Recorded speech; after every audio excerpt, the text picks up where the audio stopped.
马肉，这个不是只有战争年代才会吃的东西吗？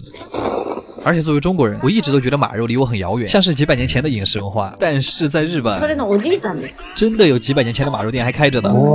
总会有人说，人一旦吃过马肉之后，他就会优先选择马肉了，有这么夸张吗？所以我就搜到了这家店，在日本我能够找到最老的马肉店，1905年开业，那个房子就一直在那儿。すみません、ご飯2つお願いします。那不得去看一下？他已经开业120多年了，然后一直没关过。真的有这么多人吃马肉吗？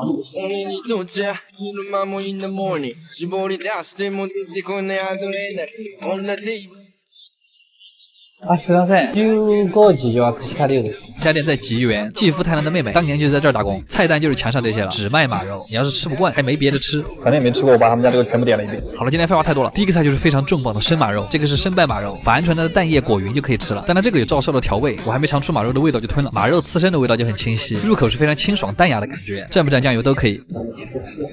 然后嚼起来有点像鸡肉，有一点点接近鸡的鸡脖子。接着是煮的马蹄筋，我本来以为马肉是那种狂妄外放的味道，但它越嚼越清甜。那我们还是加一点六婆吧。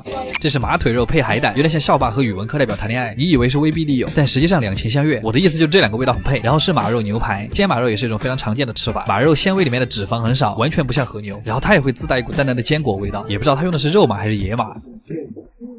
然后就是我们今天的重头戏，马肉寿喜烧。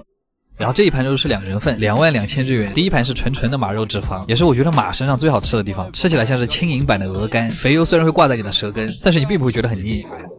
接着就可以开始下马的里脊肉，切记要注意一点，就是马肉千万不要煮太久。就这么一小小的一盘，不是马肉有这么贵吗？肉还有一点点饭粉就可以捞上来，我觉得裹一点蛋液会更嫩。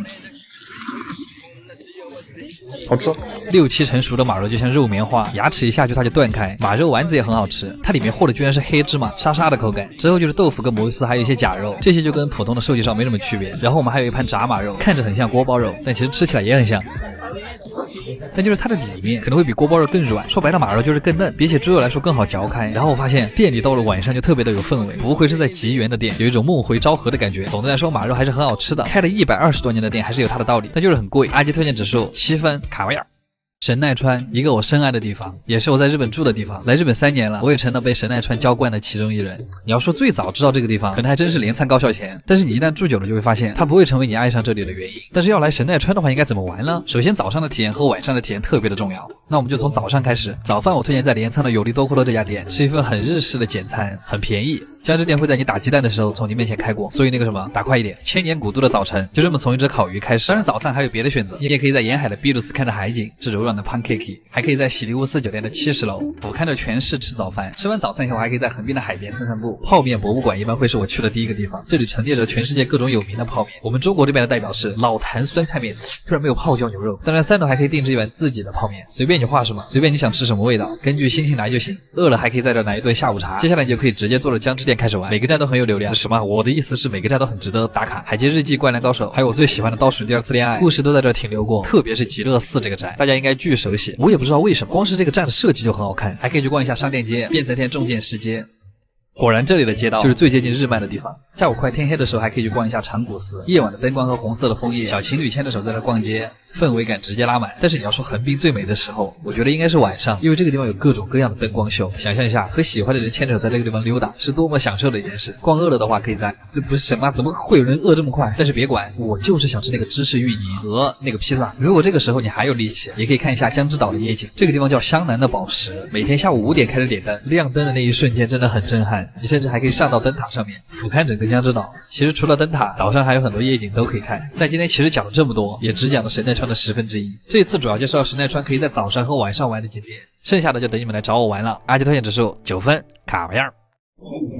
今天这家烧鸟店也太奢侈了。当你的人生感到迷茫，不知道该吃什么的时候，就来吃烧鸟吧，我请你。又到吃烧鸟的日子。有些时候我也会想，我在日本吃过的鸡是不是已经可以绕地球一圈了？好多废话。今天是一家稍微有点逼格的店，可能是因为它的银座都是一些买不起的店。すみません、18時予約した量です。ちょっと遅くなって第一个小菜是一碗反复强调从京都送过来的鸡炖的拉面。鸡汤面果然是拉面的最终形态。其实很多烧鸟店的第一个小菜都是鸡汤，然后上了一整份泡菜拼盘，这个可以跳过。第一串是外脊腿肉，可以挤柠檬，但是它会盖住炭火的味道。不过今天就是想吃清淡一点，所以我全挤了。他们家给盐给的特别足。哇，第二盘就是香菇，炭烤香菇特别的多汁，香菇里面渗出来的水就是鸡汤味。我真的很喜欢灌汤鸡心那种很绵软又很有嚼劲的感觉，再配上那个超浓的汤水，像是热恋时候的那种推拉感，还是恰到好处那种。灌汤鸡腿菇的那个口感，少女店里面唯一一个可以无限免费加的东西。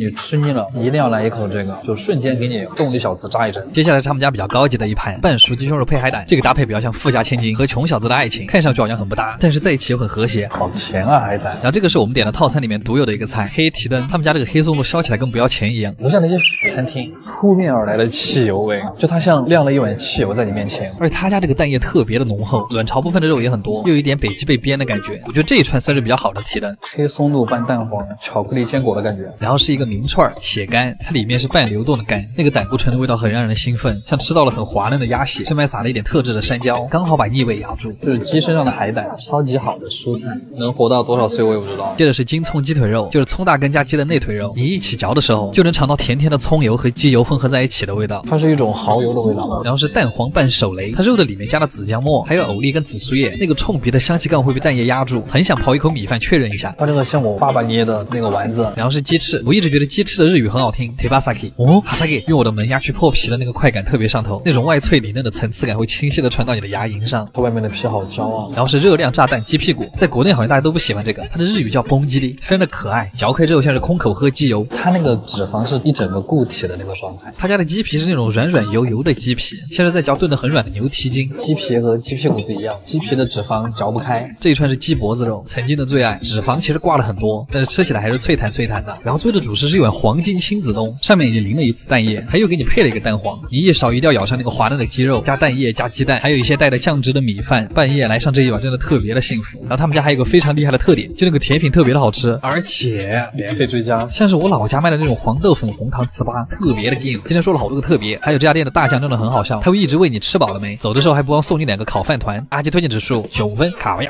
鳗鱼料理作为日本最珍贵的料理之一，如果不在本地吃上正宗的一顿，你可能还真不知道这么小一条鱼还可以吃到这么多东西。那什么？最近不知道是不是狂飙看多了，就是看着我总想吃鱼，又到了吃鳗鱼的日子啊！怎么感觉我每年来京都的次数比我吃鸡的次数还多？再加上看了失之愈合的新剧，真好看。果然京都的餐厅都有一个特点，就是非常的难找。现在在两堵墙的中间，但问题是这一店它都还开了这么多年。对啊，加康大的有那个。你们知道在日本吃一顿鳗鱼可以吃到多少东西吗？算了，我们直接开始看今天的前菜。这个缠在一起的就是鳗鱼骨，我特别的喜欢，就是不能打包卖，嚼碎之后的味道特别像鱼皮油渣。嚼鳗鱼骨头是最香的。然后是照烧口味的烤鳗鱼干，那个照烧酱蘸了也压制不住鳗鱼干的那个茶的味道。肚子上面的肉很细腻，口感比较像芋泥。这个是凉拌黄瓜鳗，它吃起来像是经历过很多感情之后的清心寡欲啊。然后开始今天的正菜，鳗鱼料理里面一般都会有的鳗鱼蒸蛋，它居然用的不是日式茶杯，而成都盖碗茶的那个碗，好实在啊！大家一入口那个鳗鱼的鲜味就会灌到你的鼻子里面，你要仔细嚼了之后才能吃到鸡蛋的味道。这个真的是非常适合鳗鱼的一道菜，味觉修正水。修正一下，因为我们下一盘菜是清淡的鲤鱼，这个菜叫鲤鱼小子。为什么鳗鱼料理里面要吃鲤鱼？我也不知道，可能是有什么典故吧。鲤鱼的肉吃起来非常像很脆的甜雕。接下来的画面可能会非常的引人不适，就是大家会在你的面前片鱼，这个也是正宗鳗鱼店里面的一个表演活动。我都不知道我对上焦了没。你看，接着大家会趁着肉最嫩的时候做成天妇罗，为了保证最好的口感，这个白色像玉米笋的是鳗鱼籽，口感非常的奇怪，像是不会跳的糖，好神奇的口感。蔬菜之王青椒，刚端上来的时候还在冒泡。鳗鱼本身就不多的油水，它全部保留在了里面。鳗鱼天妇罗真的是人间美味之一，我觉得。现片的鳗鱼肉会有一种淡淡的奶香味，咬下去那种酥脆的声音，很像是拿破仑一刀切下去的感觉。他们家把肉里面的汁水都锁得特别的好，很讲究。然后我们点的是他们家最好的鳗鱼饭，土锅鳗鱼饭，主要是因为它能吃到锅巴。我跟你们说超香，开盖的一瞬间，当你看到那个油脂的反光，你就会无法控制分泌唾液。它和关东的鳗鱼盒饭非常的不一样，吃法的话分为3个步骤，所以也叫鳗鱼3吃。它这个锅巴太巴了，我操！鳗鱼的料汁不是纯纯的照烧，有一点像红烧肉盖饭的那个味道，特别的下饭。把鳗鱼和锅巴叠在一起，在嘴里嚼碎之后，你就会知道山珍海味。我觉得其实指的就是这个了。第2碗的吃法很简单，就是在第1碗上面加一些山椒和芥末，它更像一个风味料理。第3碗的吃法是我最喜欢的，就是鳗鱼茶泡饭，它的感觉像是我在四川第一次吃鸡汤饭。他们那个锅巴都泡软了，就是那个饭你都不用怎么嚼，它就滑进你的胃里了，而且茶香正好中和了鳗鱼的油腻。冬天特别适合吃这个，感觉又可以活到150了。最后的甜品是一个黄豆大福，非常的京都。所以你们觉得关西风的鳗鱼怎么样？阿基推荐指数9.5分，真好吃，可以带朋友来。Non te le plus